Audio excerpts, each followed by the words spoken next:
Although it might not seem like it at first, Shadow of the Colossus places a huge emphasis on exploration, transportation, and the environment. The theme of companionship is also prevalent in both this and Eco, with the aforementioned protagonists needing to work together with the AI-controlled Yorda in order to traverse the world and solve puzzles, all while protecting her. In Shadow of the Colossus, however, this element is retained between Wander and his horse Agro. Many people will play through the game and not even begin to comprehend the intense nature of their relationship until the end of the game, which is a downright shame considering they have what many would consider one of the best emotional bonds and connection between man and animal any game has portrayed. Ever. Not even kidding, this could even apply to a substantial amount of quote-unquote sidekicks in other games. Move aside, opponent, Yoshi. Agro is here to save the day.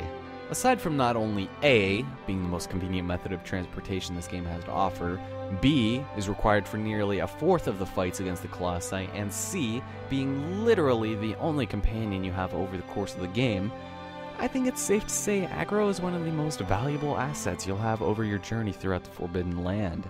Now, there are 3 unlockable skins for Agro, and the first isn't necessarily unlockable as much as it is an incredibly dated method of acquiring exclusive content, and that's a change of Agro's forehead patch being turned from a rhombus into an eye. You get this by having a previous save file of Eco on your memory card, and surprisingly, I didn't know about this until the HD remastered disc was released, so that's definitely a cool little Easter egg.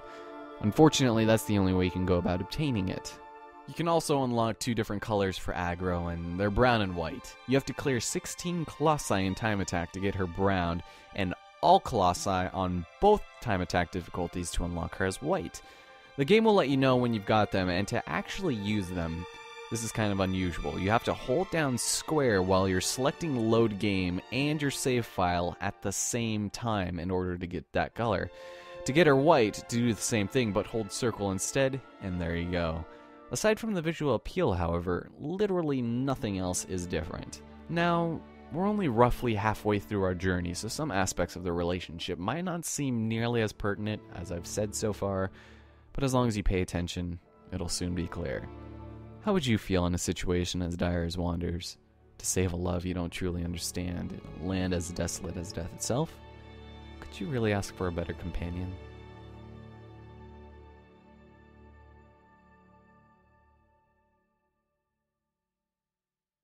Ladies and gentlemen, my name is Allison Cruz, and I'd like to welcome you back to Shadow of the Colossus.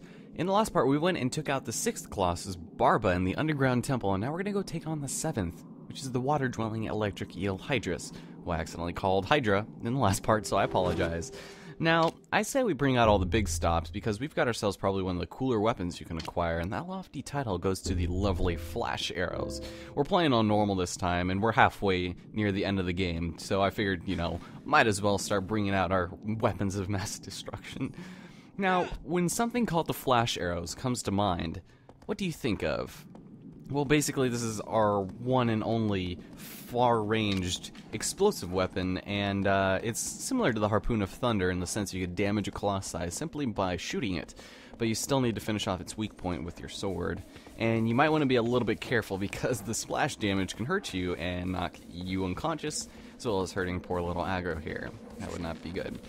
So, it falls just short of spectacular, but once it hits, isn't that something? I don't know, when it connects, it's very satisfying, but for whatever reason, it falls just short of spectacular, just like the Harpoon of Thunder, so that's a little bit of a letdown. But anyway, as of yet, Hydrus is the farthest Colossi away from us, which means it'll take a little bit of time to get there. But not to worry, because along the way, I actually want to show you a bit of this haunting land. As I explained a few episodes back, I went over the save shrines and white-tailed lizards, but I never really explored any of these awesome architects. I kind of just skipped over them and it was like, hey, look over there, to your left we have ourselves super awesome things. But I feel now is probably as good a time as ever to show some of the breathtaking scenery. Just something lately has been getting me really into enjoying just nature-made structures or wonders.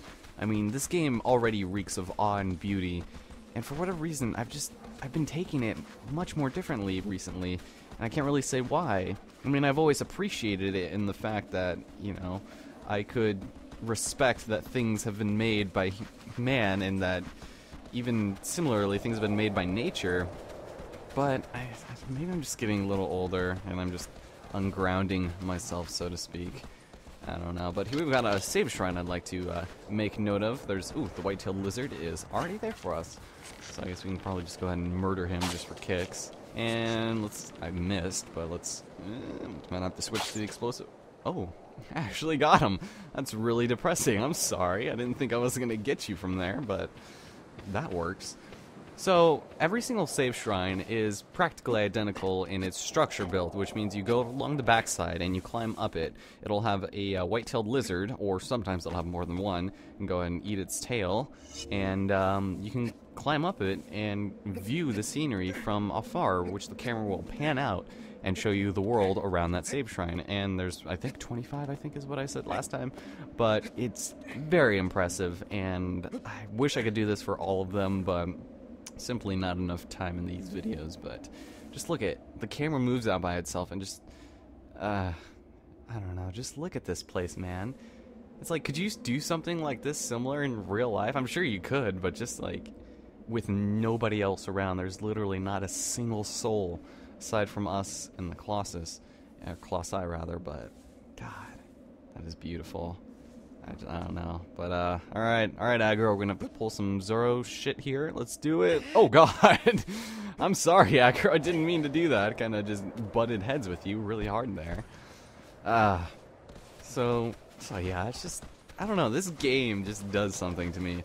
Like, as a person, I always found myself to be more, I'm not sure what the word is I'm looking for. I don't want to say meticulous, because that sounds a little too pretentious.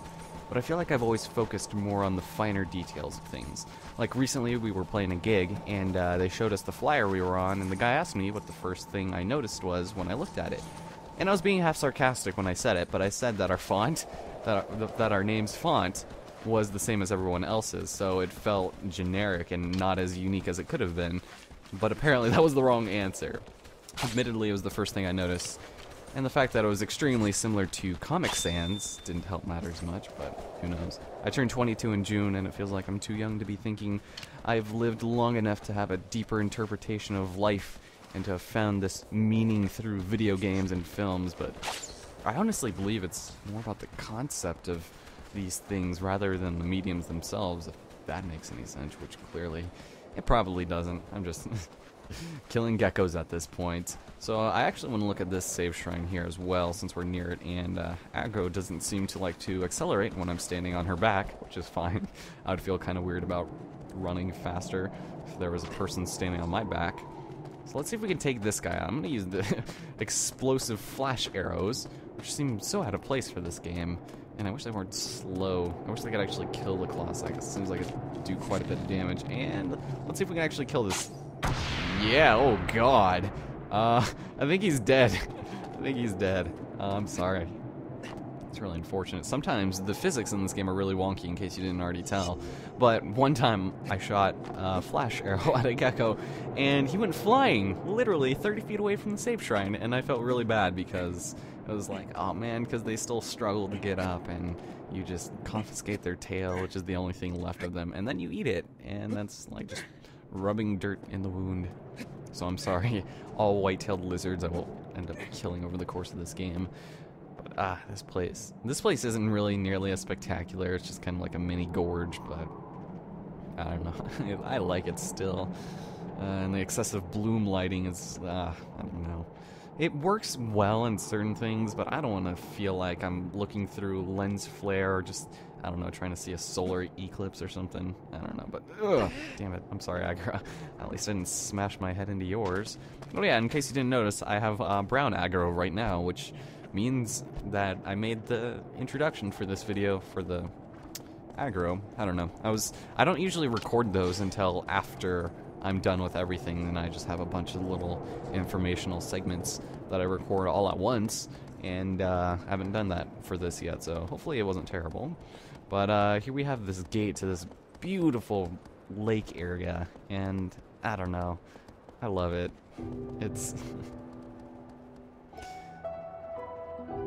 God, just look at, could you imagine going somewhere like this? This does not look like a vacationing spot at all, but you'll notice off in the distance we have Hydrus, who appears to be pretty docile at this point, not moving. He will not move until you approach him and drop into the water, so kind of interesting that they decided not to give him any animation while waiting for you to come here. It seems like it would be more menacing just to see him kind of swimming around or something, but I don't know. Then we've got this spiral, weird, I was gonna say staircase, but I guess walkway, where we can do something similar to the save shrines, except I don't think the camera pans out nearly as much as it could.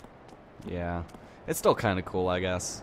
I mean, there's not really much to see here, but we can always go over into third-person view, which is kind of weird because the camera moves depending on where Wander is facing, so that's weird. It doesn't by itself. So with that being said, ladies and gentlemen, I say we take the deep dark plunge into the battle arena with Hydrus. Ladies and gentlemen.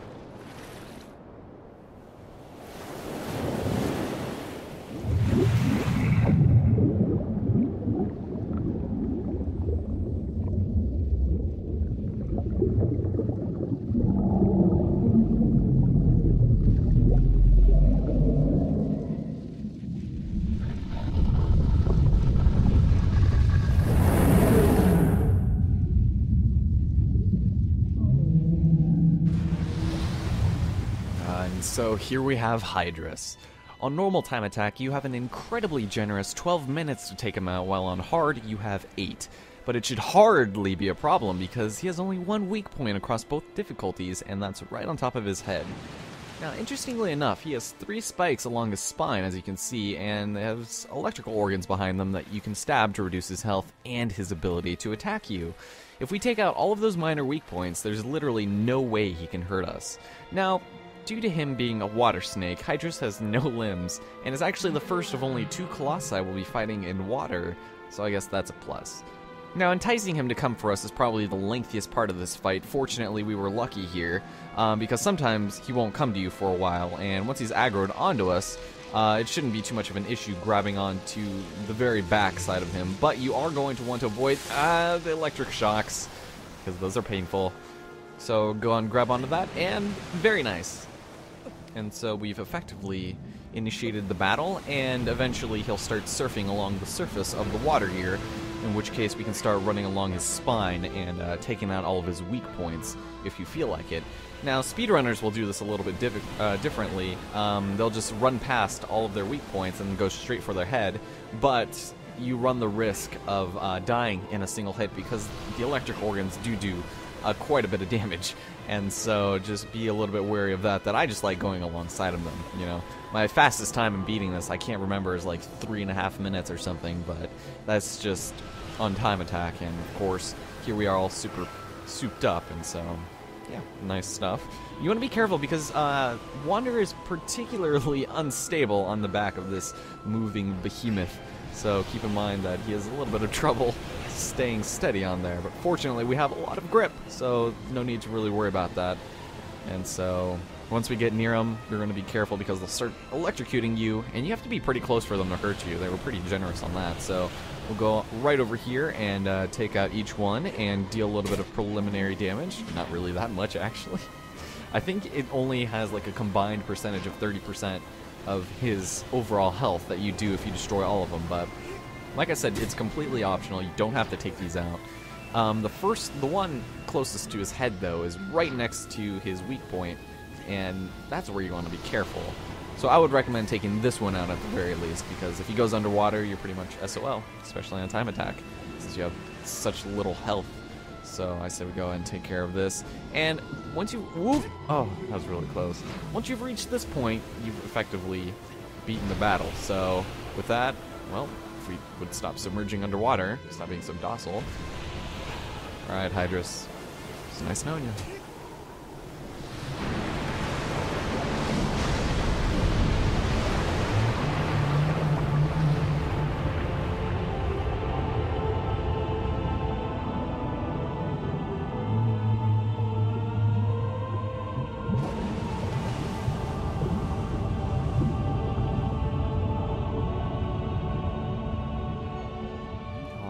I hate how he sinks. That's the worst part.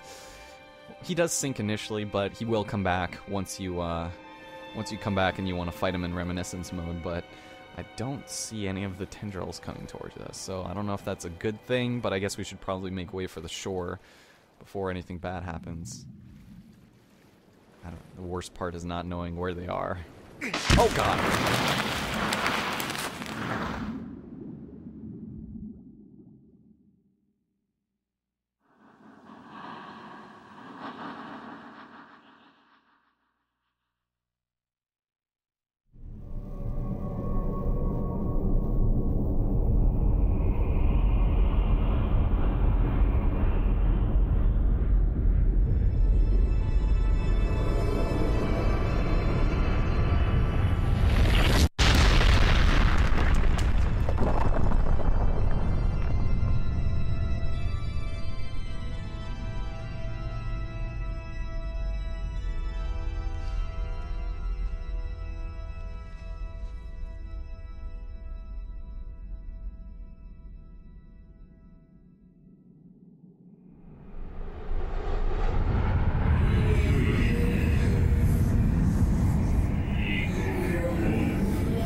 So, shadow on the wall, he says. It's interesting.